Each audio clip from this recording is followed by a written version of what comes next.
Some of the bigger challenges you'll see in managing supply chain issues is really the integration of analytics, using your MRP or ERP systems. This is your material resource planning or your enterprise resource planning. A lot of times people will buy the system, they'll have consultants come in and implement it, and what you see is a lack of developing individuals within the organization on how to use and optimally utilize these tools. You'll see them come in and pay a lot of money for these consultants to implement these systems, but yet the knowledge base or the capability is not transferred to the organization.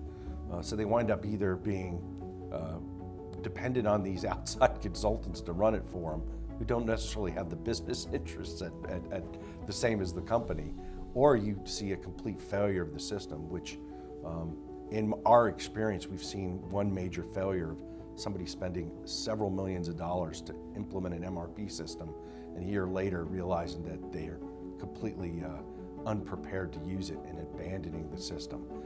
So that's what I see as one of the bigger challenges, is how do we integrate technology and utilize these systems to manage and actually optimize our supply chain. One of the bigger challenges we've seen in recent years is the management of inventory. For example, some of the aircraft engine folks we've worked with in the past, the cost of the materials are phenomenal. It's titanium, it's specialty metals, there's a lot of scrap, a lot of issues they have with handling these materials. Their focus is completely tactical. It's day to day, week to week. They need to take a longer view of how they manage their materials and manage their material planning. Look beyond just the day by day or the week by week, and try to tie this to business strategy, to sales forecast, and trying to integrate the longer view with the day to day.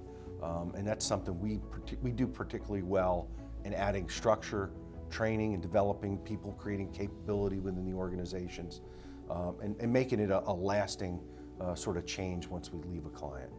A process called sales and ops planning is really a way to link that tactical to the strategic. It's something we specialize in. It gives them a chance to react to changes in client requirements, seasonality of demand, also to manage their inventory and some of their discrepant or non-conforming material.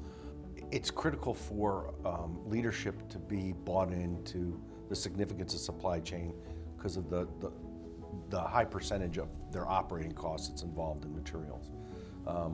That's probably the best way to show the buy-in. Plus the other way is to show how on-time delivery is going to be significantly affected. So the metrics of operating costs and also on-time delivery are significantly affected by how well you're managing your supply chain.